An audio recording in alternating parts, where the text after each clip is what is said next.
One, two, three. Welcome back, everyone.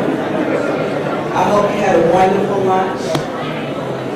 And just to let you know that James Williams was running all over the place, and he caught up with the robot and found the robot. So the robot, is it a him or a her? Did you find out yet? No, we still don't know. Okay. Came back.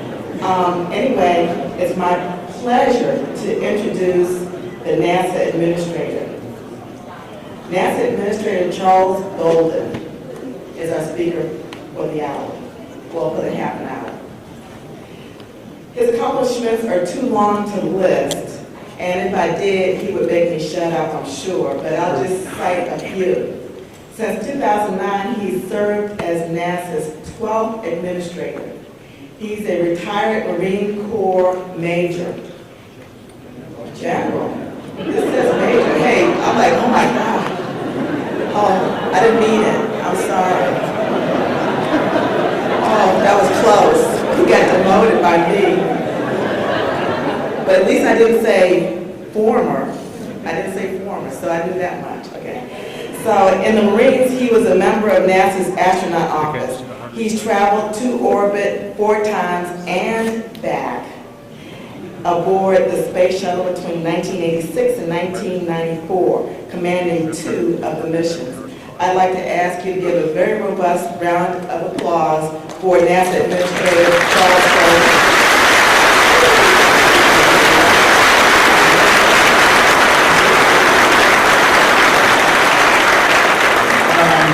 Let me thank Linda very much, and let me thank all of you for coming.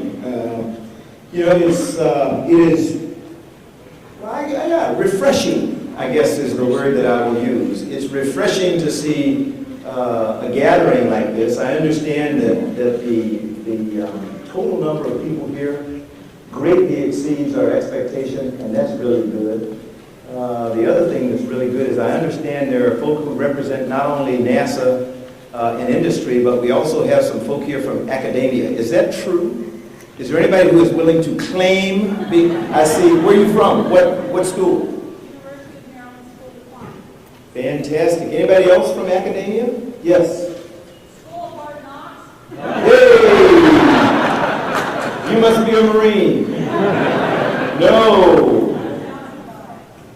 New York City Public Education. Fantastic. And California Private Christian School for the teachers. All the way from California? Leedsmont, know that last name? Where? Camp Leedsmont. Oh, wait. Are you Dave's sister? On Bolden. Yeah, I'm very sorry to hear about the loss of Dave's dad, by the way. Yeah.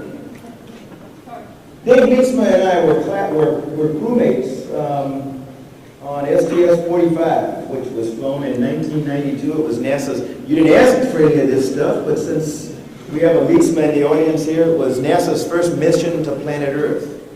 And interestingly, it was an IT-intensive mission. So I'm going to use that to fill the void, because I didn't have a lot to say. I just want to thank you all for coming. I never have a lot to say. Where's Keith? Is Keith here? Hey Keith, how you doing? I don't have a lot to say. But I do want to, my last 2 flights were very interesting because they were in fact IT intensive. And in fact, when Dave Leedsma and I flew STS-45, it was called ATLAS, the Atmospheric Laboratory for Applications in Science. And we had 13 different scientific experiments in the payload bay. 10 of them were atmospheric monitoring experiments from all over the world, and 3 were solar monitoring experiments. They looked at the sun from 3 different ways. One looked directly at the sun and measured its energy. One looked at solar energy bouncing off the clouds, and the other one looked at solar energy bouncing off the surface of Earth. And so, very interesting. But in order to do the experiments, we had, I'll mess up the count, but Keith may know, as a matter of fact. I think we had 7 laptops on the flight deck for that flight. And then my last flight, STS-60, I think at one time we had 13 laptops out and about in the space habitation module, on the flight deck of the shuttle, I mean, all over everywhere, because on that flight we were supposed to do a rendezvous, and we were going to release this thing called the Wake Shield facility and let it stay out there by itself doing its thing for a few days, and then we were going to re-rendezvous with it and capture it and bring it back to Earth. And we didn't get a chance to do all that, but we had 2 laptops for rendezvous and docking and a bunch of laptops for payload processing. And the reason we needed all that, again, you didn't ask me all this, but I'm going to tell you how far we've come, was because the shuttle, then as now, it's very limited IT-wise. It is we have 5 general purpose computers on board, and I know I'm preaching to the choir here with a lot of you, but some of you may not know. And the general purpose computers on the shuttle are essentially the same computer that I used to have when I flew an A6 in Vietnam in 1960, 1972-ish. And I'll get the memory wrong, but it's probably like 56K or something like that. And it had an upper and a lower registry, so we couldn't use the whole thing at the same time. You know, you could use the upper registry or the lower registry, but that was it. And that's the orbiter today, as a matter of fact. So while it is an incredible flying machine, were it not for the invention of the laptop, and we started with a grid, as a matter of fact. You know, they say invention, what is it? Necessity is the mother of invention. The grid came about, the first laptop came about because we needed a way to be able to tell crews, okay, you're coming up on a site that we want you to take a picture. And since you all are not smart enough to remember what f-stop and what lens and all this other stuff, we're going to put it on a little computer for you, and it'll go beep, and that'll tell you to go look at us, and then get camera in hand, and go get in a window, and this window, as a matter of fact, not get in a window, but get in this window and orient yourself that way and get ready to take this picture. And so that was the first use of laptops on the orbiter, and that was a grid computer. And I'm probably not supposed to say that, but that was sort of the beginning, and the rest is now history. But so enough of that. But please give your family my best, see? And if there are other educators here, thank you all for coming also. I expect the NASA people to be here. You got to. Because Linda told you to come. And if you didn't come, if the CIO told you to come and you didn't come, then you're in trouble. Industry, you're here because you want to make money. And we understand that. And if you don't want to make money, then you're in the wrong business. And so you're supposed to come and tell us what we can do to increase our efficiency and effectiveness in the things that we do. And that is exactly what we expect of your partnership. But academia, I hope you're here to tell us several things. What we need in terms of getting kids interested in the things that we do. What types of instruments we need to help us better tell our story for what they want to do. And also just help industry decide how to better produce machines that serve your purposes better also. So, Linda, let me thank you very much for inviting me to be here for a very brief period of time. And I want to thank James Williams and Karen Harper, who are co-chairing this conference. From all I can hear, you're doing an incredible job. Your stomachs are probably still churning because it's day one and you never stop churning until everybody goes home. And I understand that. And I want to pay tribute to a hero of mine who is also sitting down here on the front row. And I'll let her explain junk. But when she talks in a couple of days, just ask her about junk. Okay, you got it? Junk. It is Captain Vernice Armour, U.S. Marine Corps, and Vernice is an incredible human being who is going to talk to you a little bit later in the week. I'm not sure whether Vernice was the first attack helicopter pilot in the Marine Corps of female, or whether she was, I know she was in the earliest group, and did incredible things in Iraq and other places, and sort of set the bar pretty high for attack helicopter pilots of any gender. So I think you're in for a treat when you listen to her talk to you about motivating people and doing good things. A shout out, huh? I think it's an incredible sense of community here. All of you are here because you believe in information technology and what it has done and what it can do for all of us. So it gives one the sense that this is a unified community that's here to make a difference and to see where we go. As far as I know, this is the first time that NASA has sponsored an IT summit.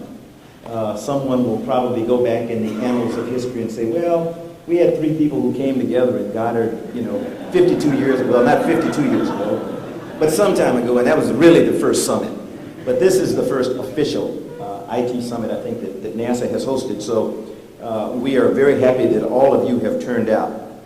Each one of our NASA centers has different specialties, as I think all of you know, and everybody contributes to the whole of what is NASA. And I really appreciate all of you coming together here today to share the lessons that you've learned over time and also tell us where you want to go. I see some really good things happening in the field of IT. When Linda came on board as the Chief Information Officer, she and I talked a little bit. She talked about things she needed. We talked about the need for cybersecurity and more attention to that because next to DOD, I think NASA, and we may be bigger than DOD as a matter of fact, but at least next to DOD, we are the most poked and prodded organization in the government as far as intrusions into what we do.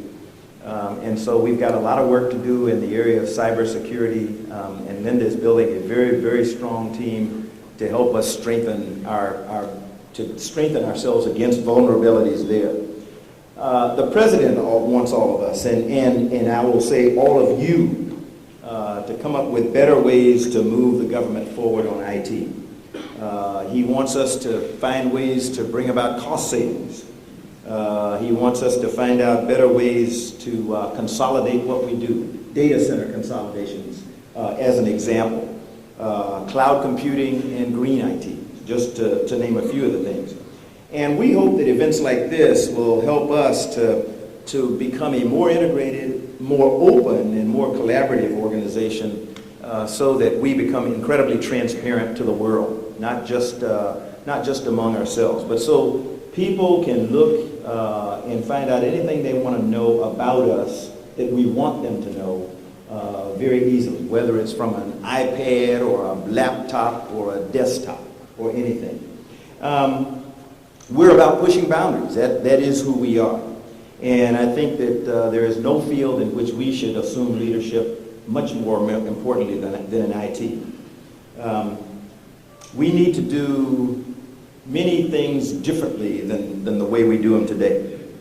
Not only must NASA develop new propulsion systems or instruments to send data back about future exploration targets, but in areas like IT, which is the backbone of much of our work, we need innovators like all of you in the room, not just in NASA and not just in industry, but also in academia. And so that's the reason I asked if there were representatives here from academia, because you will play a crucial role.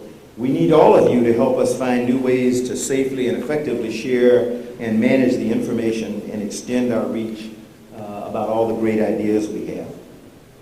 We need innovations. Out at Ames, they came up with this cloud computing system called Nebula.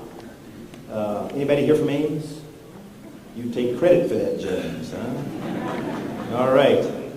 And you will hear the President's IT guru probably talk a little bit about Nebula when he comes, because he was very impressed when he made a trip out and saw it.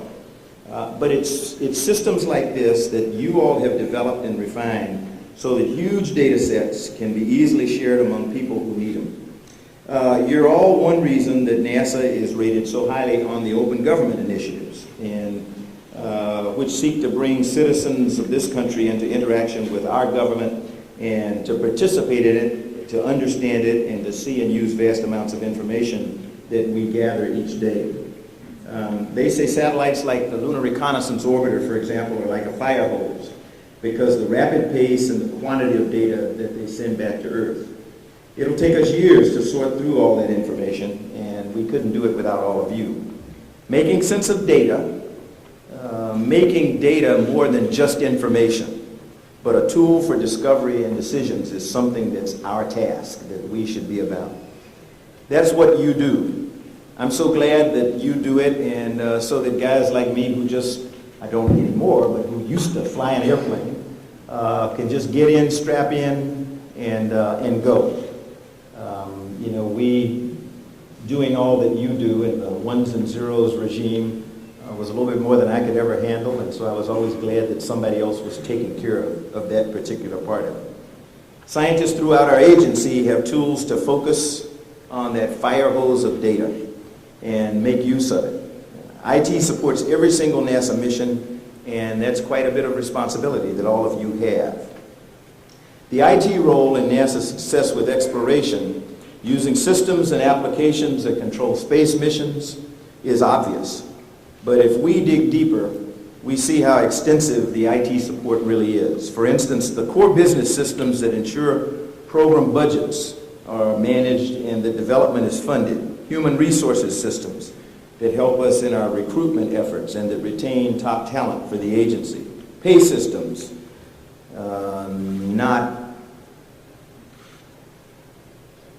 I shouldn't say that, so I won't. I won't, okay. About travel. Pay systems that pay you and me. And many more similar systems are pillars that support the weight of the entire enterprise. They play a critical role in the success of every space mission, and those of you who develop, manage, and maintain IT systems for NASA are therefore critical to our success. And I'll take a moment to talk about what I was watching before I came over here. I was watching the end of the spacewalk that went on this morning. And my executive officer, Tina, and I were commenting as we walked out of the office that it is absolutely incredible to watch a spacewalk from 200 plus miles away, you know, in space, and it's like you're looking out the window. That is absolutely incredible, the way that we have developed the capability to bring data, essentially, down to Earth to convert electrons and the like to pictures that make it look like we're just looking at something that's outside our window. And it's all because of the kind of stuff that you all have done. Another thing, a great thing about your field is that people really want to share to extend everybody's capabilities. And people really want to share not only in developing what we do in NASA, because we don't live in a vacuum, but we're taking advantage of what we here in the government have as resources that we use, helping to deepen the field for the nation as a whole. I'm excited about great things coming out of this conference, out of this summit. Linda, who is, I've already mentioned, is our Chief Information Officer, says that you're going to be discussing best practices and looking at what innovations NASA might want to make use of. And I am really going to be interested in hearing the outcomes from the summit. And hopefully she will tell you that I do pay attention to what comes out of meetings like this. So if you make recommendations, then we will make every effort that we can to see which of those we can incorporate. So I would encourage you to be free in your critique, criticism, comment, offering of constructive ideas as you go through these few days. You need to know that people are looking to you as leaders in this field.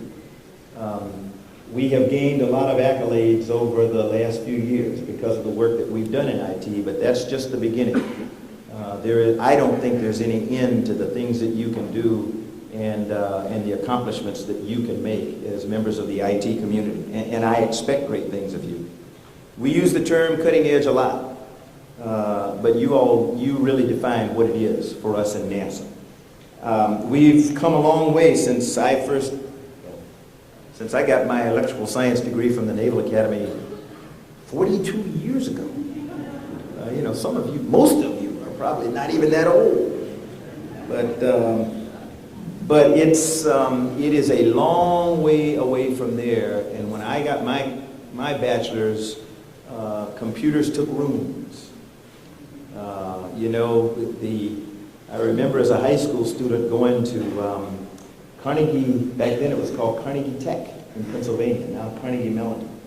And I remember going into a building that housed one computer. Nothing at all like you do today, where computers come on little things about the size of your fingernail or stuff like that. So we have come quite a long way. And today I'm very happy to take my laptop or my PDA or whatever else it is along with me and get all the information that it used to require a building to provide. It's Linda's and my goal to make sure that NASA has the best IT organization in government. We really are counting on all of you, whether you're NASA or not, telling us what you think is best about this field and where we need to go next. So it's a really exciting time for us. There are a lot of different things going on in NASA. I think that's an understatement. We are trying to chart the course for the future for the nation in terms of human spaceflight and human exploration. And we are going to have to be able to talk to people who are a lot longer distance away than they are today, 250 miles above Earth, or than they were when we were doing the Apollo era, when we were only 250,000 miles away from Earth. We are going to have to be able to communicate with people and have surgeons who can perform surgery on a place that's probably months away in terms of time travel. And those are the kinds of innovations that you all are going to have to bring about. And I know you're up to the task. So, as I said, it's an exciting time for us. I am enjoying what I'm doing and enjoying watching all of you do what you do. So let me thank you again for coming out. I'm going to give you some time back so that you can do hopefully what I'm going to do. I'm going to go out on the floor and actually take an opportunity to look at some of the displays there. Again, thanks so very much for coming out for this summit. Thanks so very much for doing what you do, and best of luck to all of you. Enjoy the summit. Thank you.